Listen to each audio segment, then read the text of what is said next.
fruto que debiéramos dar. Y Dios espera pues de nosotros mucho más. Amén. Quiero leer la palabra del Señor en el libro del profeta Sofonías, capítulo 3. Sofonías es un libro profético, de los menos leídos, de los menos predicados, pero que en esta mañana vamos a tomar un texto en el capítulo 3, versículo 1. Dice así: «Ay de la ciudad rebelde y contaminada y opresora. No escuchó la voz ni recibió la corrección. No confió en el Señor. No se acercó a su Dios. Sus príncipes en medio de ella son leones rugientes. Sus jueces, lobos nocturnos que no dejan hueso para la mañana. Sus profetas son livianos. Hombres prevaricadores, sus sacerdotes contaminaron el santuario. Falsearon la ley. Jehová en medio de ella es justo. No hará iniquidad, de mañana sacará a luz su juicio, nunca faltará. Pero el perverso no conoce la vergüenza. Hice destruir naciones, sus habitaciones están asoladas. Hice desiertas sus calles, hasta no quedar quien pase. Sus ciudades están asoladas hasta no quedar hombre, hasta no quedar habitante. Dije, ciertamente me temerá, recibirá corrección y no será destruida su morada, según todo aquello por lo cual la castigué. Mas ellos se apresuraron a corromper todos sus hechos. Por tanto, esperadme, dice Yahvé, hasta el día que me levante para juzgaros, porque mi determinación es reunir las naciones, juntar los reinos, para derramar sobre ellos mi enojo, todo el ardor de mi ira. Por el fuego de mi celo, consumida toda la tierra será. En aquel tiempo, dice el Señor, devolveré yo a los pueblos pureza de labios, para que todos invoquen el nombre del Señor, para que les sirvan de común consentimiento. Que el Señor bendiga su palabra. Amén. Dice, ay de las ciudades rebeldes, contaminadas, opresoras. ¿Cuántas ciudades, personas? Cuando habla de ciudades, habla de personas, habla de seres humanos. Obran así. ¿A cuántas personas Dios les habla a través de sus siervos de que rectifiquen, de que se arrepientan? ¿A cuántos creyentes Dios les habla de que se consagren cada día más al Señor, de que se comprometan más con Dios, de que se conviertan al Señor de todo su corazón? Pero no hacen caso, y después pues les viene el juicio de Dios, porque no podemos evitar el juicio de Dios, no podemos evitar la espada de Dios que está ahí siempre para cortar, para corregir. Y Dios envía el juicio. Lo que no quiere Dios, porque Dios avisa precisamente para evitarnos caer en su juicio, en su ira, en su castigo. Y dice que la ciudad está corrompida, que no escuchó la voz de Dios, que no recibió la corrección, que no confió en el Señor, que no se acercó a su Dios. Dice que sus príncipes en medio de ella son leones rugientes, sus jueces lobos nocturnos, que no dejan hueso para la mañana. Y sus profetas, dice, son livianos, hombres prevaricadores. Sus sacerdotes contaminaron el santuario, falsearon la ley. Está hablando de lo que ocurre hoy en día en muchas áreas de este mundo, de la sociedad, ¿no? Una sociedad que a veces vemos totalmente corrompida, donde políticos están corrompidos, donde dirigentes están corrompidos, donde jueces están corrompidos, donde se levantan dictadores implacables en soberbia y codicia que durante muchos años se enseñorean de las naciones de la tierra y se empoderan en muchos lugares adueñándose de las naciones, enseñoreándose. Y así muchos gobernantes pues van a tener que ir dejando sus cargos en deshonra, en vergüenza. Dice también que sus profetas, hablando de la iglesia, son livianos, que sus sacerdotes falsearon el santuario, falsearon la ley, contaminaron el santuario. Habla de la iglesia contaminada, de la iglesia en la que muchos pues usan la piedad deshonestamente como fuente de ganancia, falsos profetas que dicen así ha dicho el Señor cuando el Señor no ha dicho tal cosa, aduladores que adulan a las almas, a los creyentes y que no les hablan la verdad de Dios, que no les corrigen conforme a la verdad de Dios, conforme a la sana doctrina, sino que simplemente acarician sus almas y sus almas no llenas de concupiscencias para retenerlos y contentarlos livianamente, ¿no? Pero yo me pregunto, ¿cómo puede alguien corregir a alguien si antes no se corrige a sí mismo? ¿Cuánto dicen amén? Y eso es de sabios. Corrígete a ti mismo es el principio de la sabiduría. Nadie podrá corregir sabiamente a otra persona si antes no se corrige a sí mismo, porque será una hipocresía religiosa totalmente desechable y totalmente falsa y totalmente detectable, ¿no? Porque qué fácil se detecta la hipocresía en los seres humanos. Dice que el perverso no conoce la vergüenza. No se avergüenza y por lo tanto no se arrepiente, porque arrepentimiento es sentir vergüenza en cierta manera por el error cometido. ¿Cuánto dicen amén? Por el pecado cometido. El perverso dice no se avergüenza y a veces incluso echa la culpa a otros, pero no se avergüenza de sus propios pecados, de sus propias maldades. Hermanos míos, arrepentimiento es vida. ¿Cuánto dicen amén? Jesús, Juan el Bautista comenzó predicando: arrepentíos porque el reino de los cielos se ha acercado a vosotros. Jesús comenzó predicando las mismas palabras: arrepentíos porque el reino de los cielos se ha acercado a vosotros. Porque no hay evangelio sin arrepentimiento. El evangelio es un camino de arrepentimiento. ¿Cuánto dicen amén?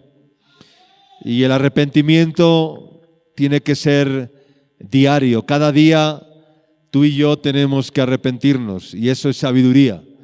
El sabio se arrepiente de sus malos caminos, el sabio se arrepiente de sus malas obras, y el sabio se corrige y se avergüenza de sus errores, de sus pecados, y en esa vergüenza, en esa ignominia, decide no volver a cometerlos, y el Señor le da la gracia para no volver a hacerlo. ¿Cuánto dicen amén?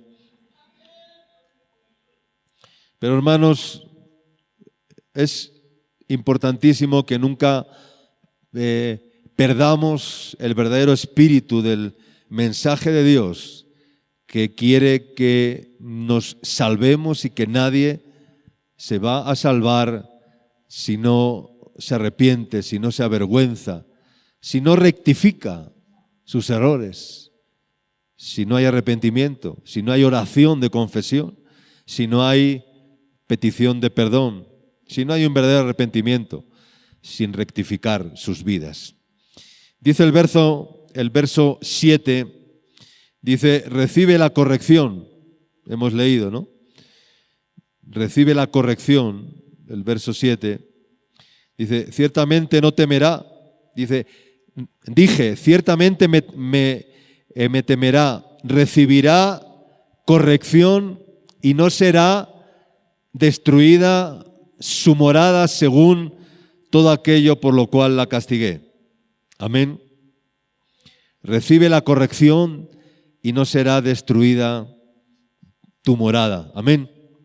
No será destruido tu hogar, tu familia, tu matrimonio, tu vida, tu trabajo, todo lo que te rodea, todo lo que tienes, todo lo que eres.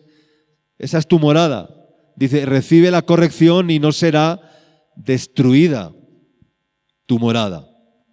Si recibimos la corrección, porque el que recibe la corrección rectifica, y Dios dice, se dejará corregir, se dejará podar, se dejará rectificar y se arrepentirá. Pero luego a veces no sucede.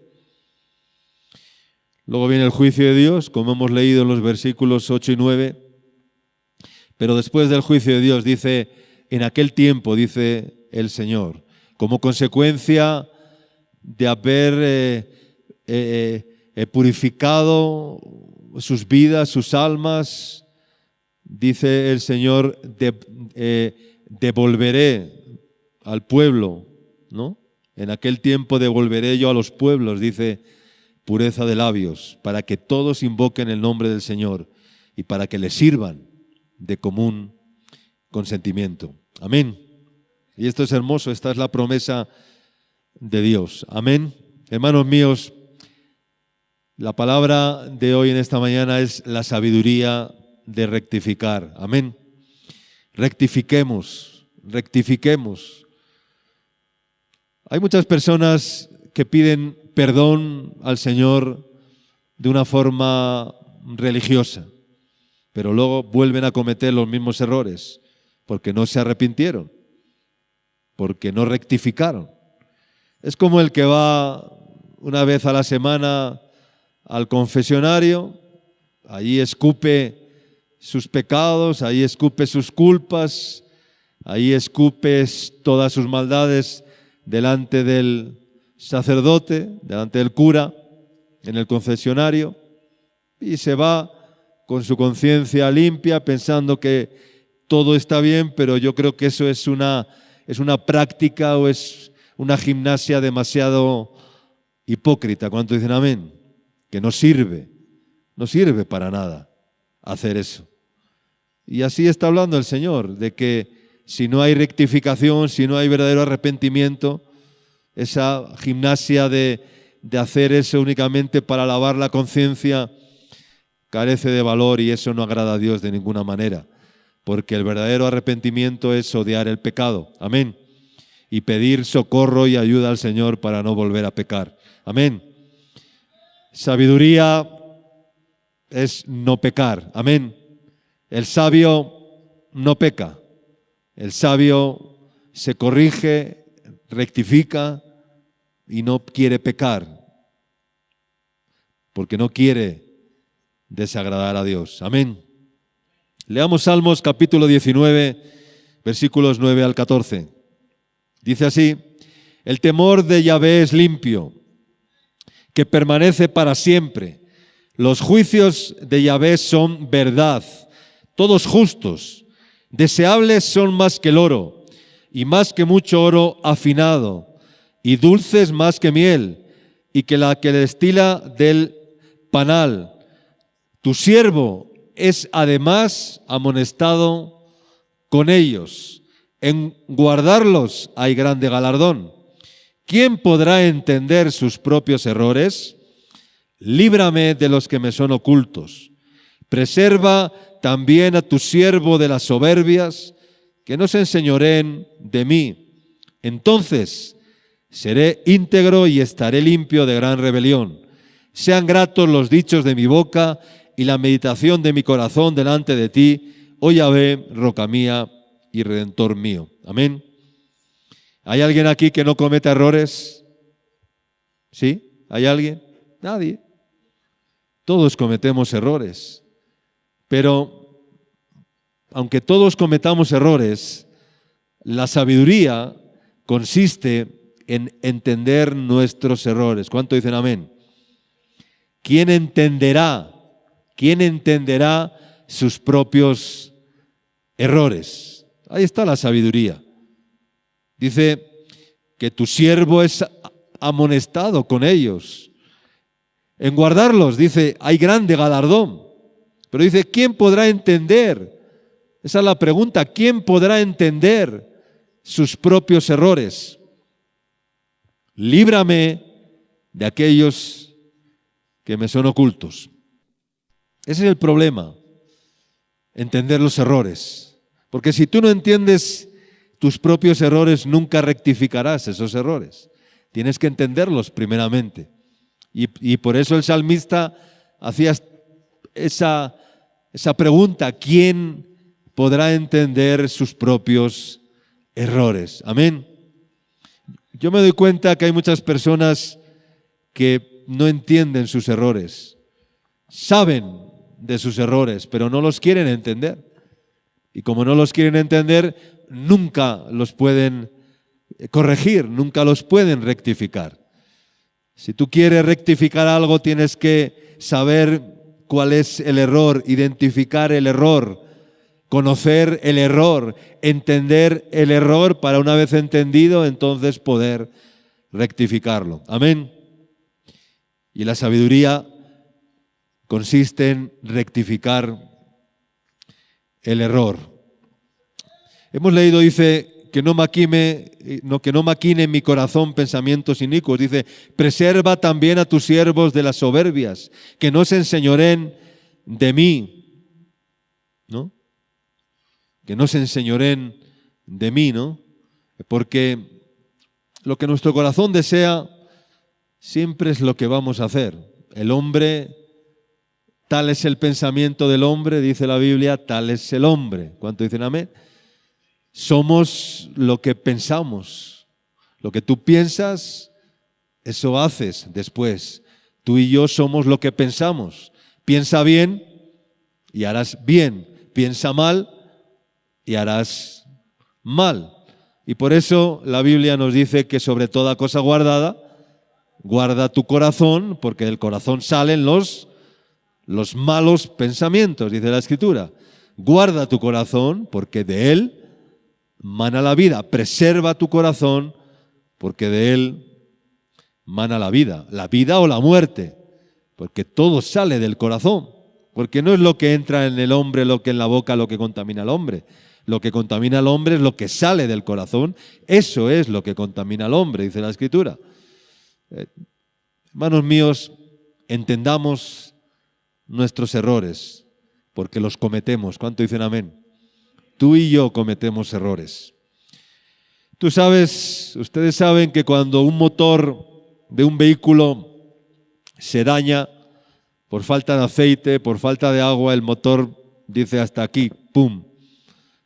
Se dice que el motor ha gripado, el motor las válvulas se ha dilatado y todo se ha hecho nada. Y el carro porque el motor se funde, se para.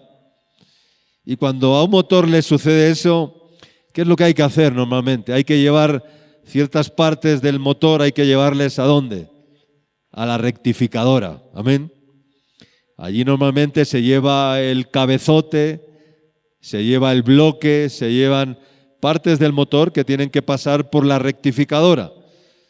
Y hay algunas personas que también necesitan ir a la rectificadora, porque sus corazones están también, en cierta manera, agrietados, en cierta manera se ha mezclado. Cuando un motor se gripa o se funde, es porque se mezcla el agua con el aceite. Y cuando una vida espiritual se funde, es porque se ha mezclado el oro con la escoria, la plata con la escoria, el agua con el vino, lo bueno con lo malo, la arena con la roca.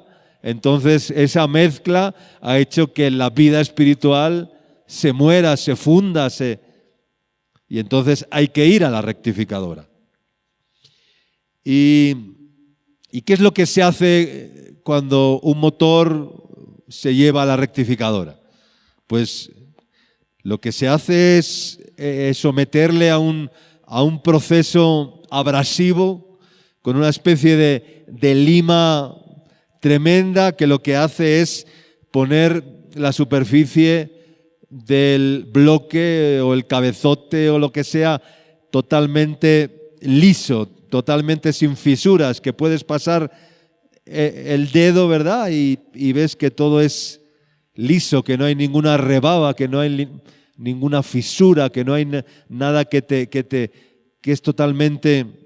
Y ahí es donde se alisa el motor, se alisan las piezas para luego llevarlas otra vez al mecánico y el mecánico las arma nuevamente y el motor arranca y vuelve a caminar.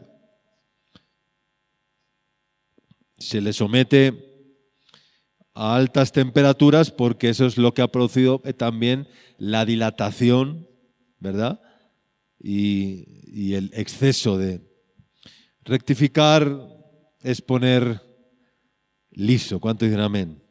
Es poner recto, es quitar las fisuras, quitar las grietas, que no haya ningún saliente. Y Dios nos quiere poner rectos, ¿cuánto dicen amén? Dios nos quiere hacer rectos. Dice la Escritura que el profeta tenía una plomada de albañil en su mano. ¿Y qué hizo? Dice que la tendió sobre Jerusalén y dijo: voy a echar plomada sobre mi pueblo. Y la plomada se usa para que una pared, cuando el maestro albañil edifica un muro, una pared, para que la pared no esté chueca, para que la pared esté totalmente recta, ¿verdad? Y entonces para eso se pone la plomada, que es esa pieza que tiene es como un péndulo que hace que la pared esté totalmente recta, ¿verdad? Y no esté chueca, no esté torcida. Rectificar es poner nuestras vidas rectas, pero para eso hay que ir a la rectificadora. Amén. Y eso es sabiduría. ¿Cuánto dicen amén? Rectificar es cazar de nuestras vidas aquellas zorras que están echando a perder la viña. Dice la Biblia en Cantar de los Cantares: cazadnos las zorras pequeñas que echan a perder las viñas. ¿Cuánto dicen amén? Las viñas que están en cierne, las viñas que están creciendo, las viñas que están en un proceso de crecimiento y que el Señor está trabajando. Entonces vienen las zorras, empiezan a morder por la parte de abajo, por el tallo, hasta que llegan y destruyen el fruto de la viña, de la planta, cazando las zorras que echan a perder las viñas. Rectificar es cazar zorras. Es ir cortándole al enemigo su intervención en nuestras vidas. Amén. No permitir al diablo que tenga nada con nosotros ni en nosotros. Que no nos engañe, que no nos robe la fe, que no nos robe el amor, que no nos robe la paz. Eso es la rectificación. Así que necesitamos ser cepillados en esa rectificadora constantemente. Algunos no rectifican el punto de mira, ¿no? Los que compiten en competiciones de tiro al blanco, cuando dan en el centro de la diana, miran a ver, o cuando no dan en el centro de la diana, miran a ver si el punto de mira está bien equilibrado. Y entonces corrigen el punto de mira para poder dar en el blanco. Vivir en santidad es sabiduría. ¿Cuánto dicen amén? Y pecar es errar, y errar es no dar en el blanco. Y cada vez que pecamos estamos errando, estamos con el punto de mira desviado, con el punto de mira no fuera de... Y hay que corregir el punto de mira. Porque si tu ojo está sano, todo tu cuerpo estará lleno de luz. Amén. Rectificar nuestras malas acciones, rectificar las cosas pequeñas para poder rectificar las cosas grandes. Amén. Está lejos, alguien dijo, está lejos la verdad aprendida de la verdad vivida. Y así pasa muchas veces, ¿no? Que la verdad aprendida está muy lejos de la vida diaria, de la verdad vivida. La verdad vivida es el resultado de la rectificación diaria, es el resultado del efecto de la verdad en nosotros que va produciendo una poda diaria, una poda constante en nuestra vida y circuncidando el corazón pecaminoso cada día. Y su propósito es enseñarnos a vivir cada día en el poder de la palabra de Dios en nuestras vidas. Amén. Y esa es la palabra, porque en eso consiste, el reino de Dios no consiste en palabras humanas, de humana sabiduría, como dice la Escritura, sino en demostración de espíritu y de poder. Amén. Y ese es el propósito de Dios en nuestra vida. Aleluya. Salmos 116, versículos 5 y 6, dice así: clemente es Yahvé y justo, sí, misericordioso es nuestro Dios. Yahvé guarda a los sencillos. ¿Cuánto dicen amén? Estaba yo postrado y me salvó. Aleluya. El Señor guarda, dice, ¿a quién? A los sencillos. A los sencillos. Dice, estaba yo postrado y me salvó.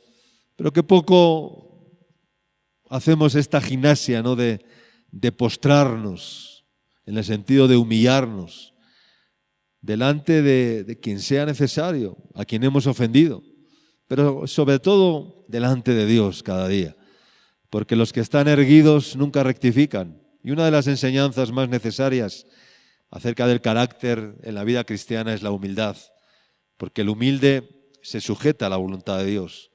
Y rectificar es humildad. El humilde reconoce, confiesa y se aparta y alcanza misericordia. Amén. Aleluya. ¿Quiere las bendiciones de Dios? Las bendiciones de Dios vienen por la obediencia, pero la obediencia va con la rectificación de los errores. Y todo viene por rectificar. Reconozcamos pues que no lo estamos haciendo bien en cierta manera y que debemos rectificar ciertas áreas de nuestra vida. Amén. Jeremías capítulo 6, verso 8, dice así: corrígete, Jerusalén, para que no se aparte mi alma de ti, para que no te convierta en desierto, en tierra inhabitada. Corrígete, Jerusalén, corrígete, iglesia, corrígete, te dice el Señor esta mañana, nos dice el Señor en esta mañana, corrígete, dice, para que no se aparte mi alma de ti, para que no te convierta en desierto, en tierra inhabitada. Esto tiene un significado espiritual terrible, ¿no? Que tú y yo seamos una tierra deshabitada quiere decir que el Señor ya no está, porque el Señor viene a habitar y a hacer morada en nosotros, morada, porque yo vengo a hacer morada en ti y en mí, porque no, cuando el Señor viene dice que hace morada contigo y conmigo, y aquí habla de una tierra deshabitada, quiere decir que el Señor ya no está dentro, quiere decir que el Señor ya se fue, quiere decir que el Señor se quedó fuera. Es como aquella iglesia de la Odisea que el Señor estaba fuera y el Señor le dice: he aquí yo estoy a la puerta y llamo, si alguno oye mi voz, yo entraré y cenaré con él y él conmigo. Y aquella iglesia decían que ellos de sí mismos tenían una imagen que no era real, porque tú dices. ¿Y qué decían aquellos? Decían: yo soy rico, me he enriquecido y de ninguna cosa tengo necesidad. Pero luego viene el Señor y le dice: tú dices que eres rico, tú dices que de ninguna cosa tienes necesidad. O sea, tú dices esto de ti que no es real. Pero yo te digo que tú eres un pobre, un miserable, un ciego, desventurado, desnudo, Por tanto, yo te aconsejo que de mí compres oro refinado en fuego para que creas y que unjas tus ojos con colirio para que veas. Amén. Aquella iglesia, aquel grupo de creyentes, lamentablemente habían dejado al Señor muy lejos. Era una tierra deshabitada, una tierra en la cual ya no moraba el Señor. Y cuando la casa, que somos tú y yo, que somos casa de Dios, ¿cuánto dicen amén? Cuando la casa de Dios está vacía, vienen los ocupas. Hoy es muy común ocupar casas que están abandonadas. Tú has visto en las grandes ciudades casas que están abandonadas, que sus dueños se fueron, dejaron la casa ahí botada y entonces vienen grupos de personas, lobbies de personas que les llaman ocupas y se meten en las casas ajenas y allí hacen vida porque la casa estaba vacía. Lo dice la Biblia, dice que cuando el espíritu del hombre sale del hombre, dice anda por lugares secos, ¿no? Y cuando ve una casa que está, como dice, una casa que está vacía, desocupada, dice, y adornada, entonces dice, volveré a mi casa ¿de dónde?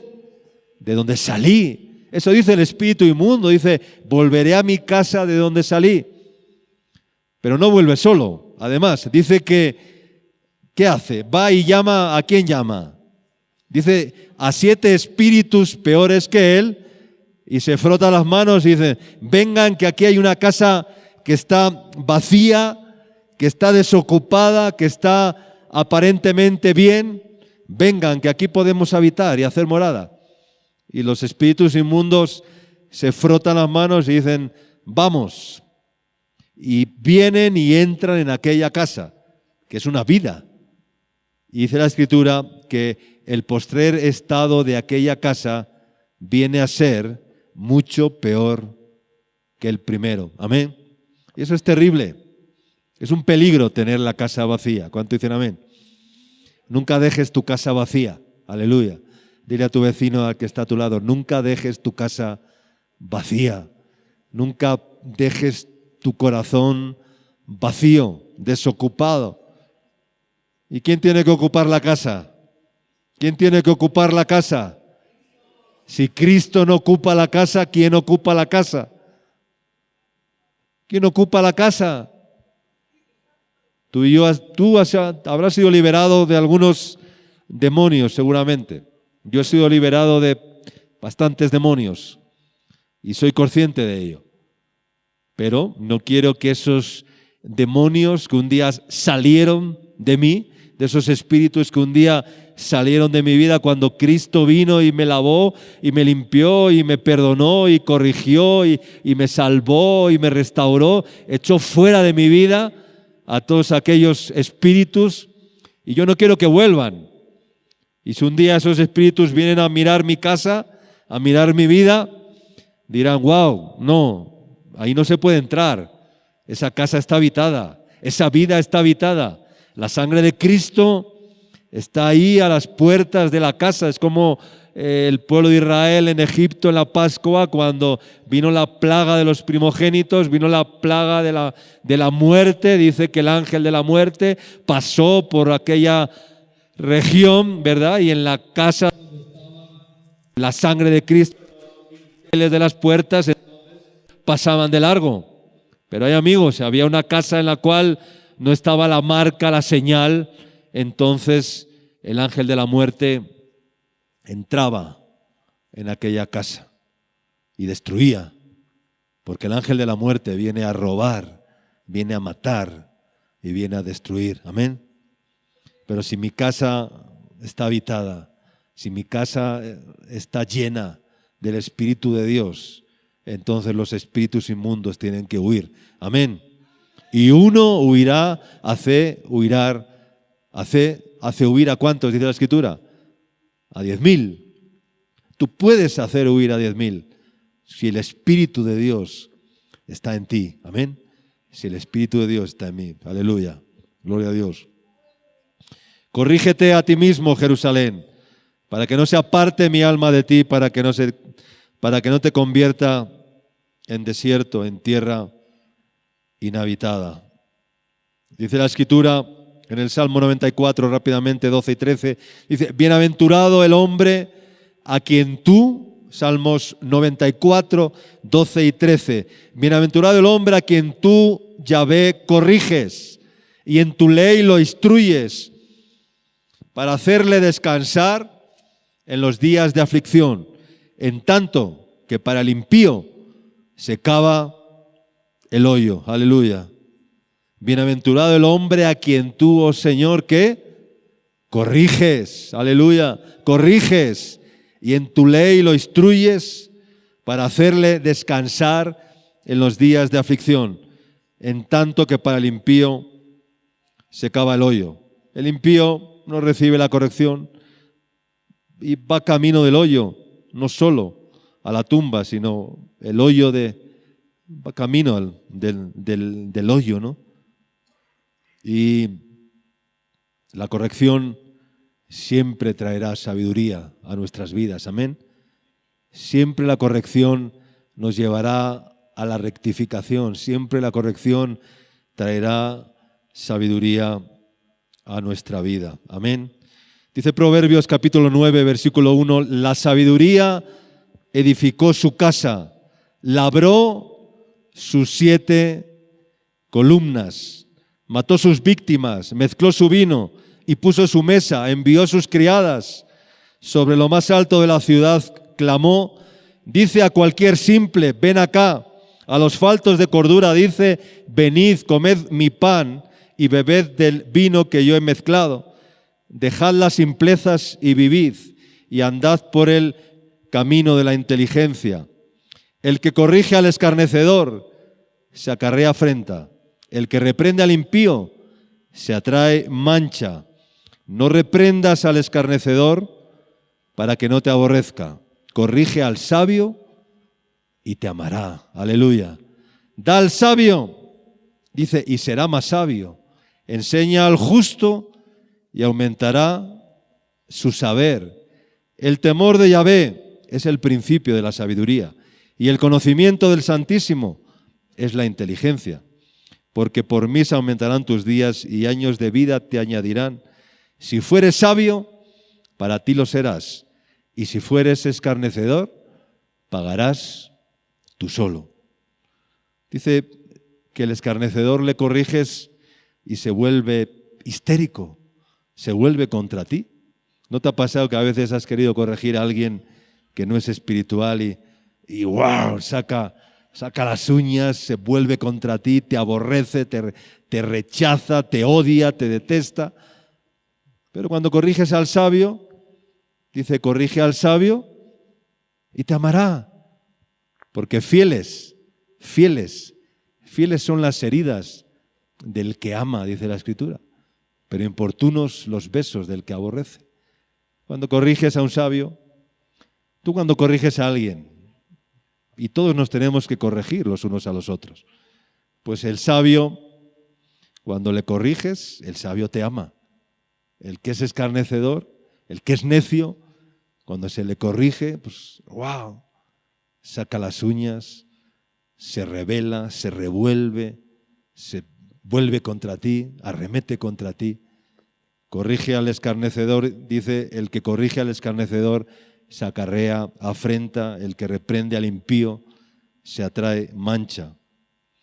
No reprendas al escarnecedor para que no te aborrezca, corrige al sabio y te amará, porque el sabio disfruta con rectificar. ¿Cuánto dicen amén? Y todos necesitamos consejeros que nos corrijan. Rectificar es apartarse del mal y hacer el bien. Y la corrección siempre nos lleva a ese propósito. Amén. Dice la Escritura que con misericordia y verdad se corrige, ¿qué? El pecado. Con misericordia y verdad se corrige el pecado y con el temor del Señor los hombres apartan del mal. Cuando los caminos del hombre son agradables al Señor, aun a sus enemigos hace estar en paz con Él. Siempre con misericordia y verdad.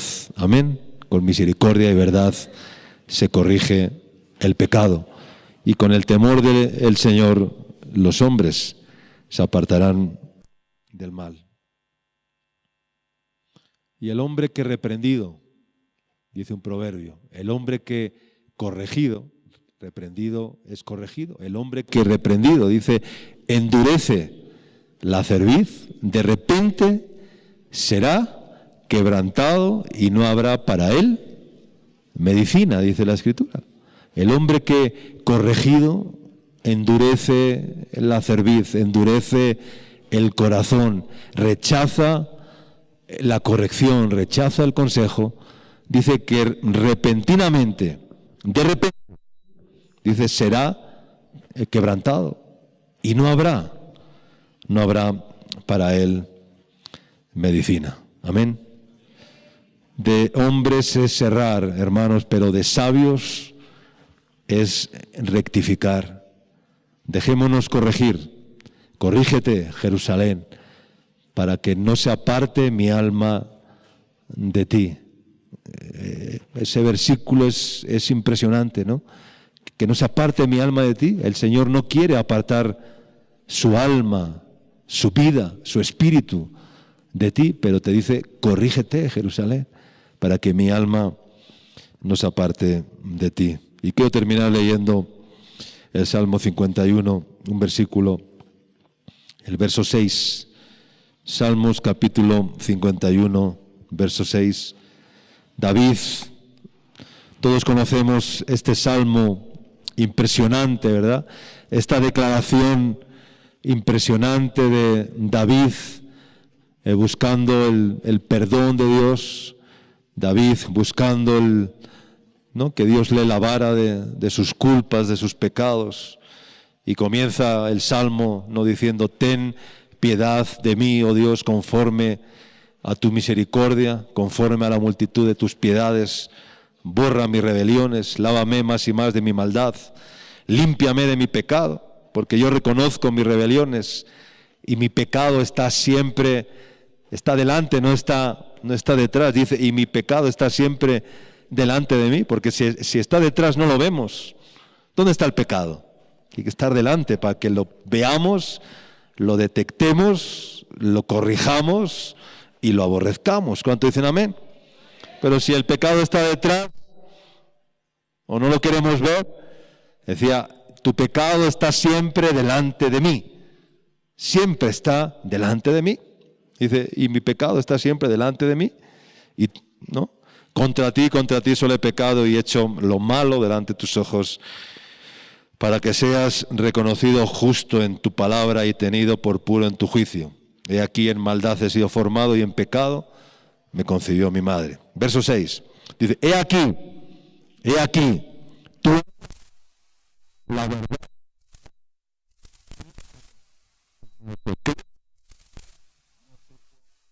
Comprender sabiduría. ¿Cuánto dicen amén? En lo secreto me has hecho comprender sabiduría. Pero después de haber ido a la rectificadora, después de haber asumido el error, después de haber entendido el error, haberlo comprendido para poder corregirlo, amén, para poder rectificar y que ese error ya no se vuelva a cometer, que esa fisura ya no vuelva a agrietar tu alma, tu corazón, tu espíritu, tu vida, sino que sea corregida definitivamente, porque ese es el propósito de Dios, corregirnos cada día. Amén. En lo secreto me has hecho comprender sabiduría. Vamos a orar. Amado Padre, gracias, Señor, por tu palabra, Señor. Gracias, Señor, por tu espíritu que viene a revelar, Señor, nuestros errores, para que de esa manera los podamos entender y así de esa manera, Señor, los podamos rectificar cada día, Señor. Señor, que tú nos ayudes, Señor, a entender nuestros errores, Señor, para poder corregirlos, Señor, para poder llevarlos a la rectificación, Señor. Y de esa manera, Señor, poder recibir sabiduría, Señor. Rectifica mi alma, rectifica mi corazón, rectifica mi lengua si es necesario, rectifica, Señor, mis manos, mis pies, Señor, rectifica todo aquello, Señor, que ha de ser rectificado en mi vida, Señor. Que hoy el Señor, que hoy el Espíritu Santo pueda traer esa revelación en la intimidad, porque dice la Escritura, en la intimidad me has hecho comprender sabiduría. Y que tú, Señor, amas la verdad en lo íntimo y en lo secreto. En esa intimidad tú me haces comprender sabiduría. Espíritu Santo amado, queremos en esta mañana entender tu palabra, Señor, y que tú, Señor, vivifiques tu palabra, Señor, por tu Espíritu, Señor, en nuestros corazones, Señor. Que tú nos corrijas, Señor, como ese versículo que hemos leído. Corrígete, Jerusalén, para que mi alma no se aparte de ti, Señor. Corrígenos cada día, Señor. Enséñanos, Señor, el camino de la corrección, Señor, porque ese camino, Señor, nos llevará a alcanzar sabiduría cada día, Señor, y a vivir en tu temor, Señor, en el temor de Dios, Padre. Bendice tu iglesia, Señor. Bendice a mis hermanos, Señor. Siembra tu palabra en sus vidas, en sus corazones, para que el Espíritu Santo de Dios traiga revelación a sus corazones, Señor, de los errores, que no queden ocultos, Señor, sino que esos errores, Señor, sean evidenciados por tu luz admirable, Señor, para que de esa manera, Señor, podamos ser corregidos, enseñados, Señor, y llevados, Señor, a ese lugar, a tu presencia, Señor, cada día, Padre. Te damos gracias, Señor, y te lo pedimos en el nombre de Jesús. Amén, amén y amén. Que el Señor bendiga. Gracias.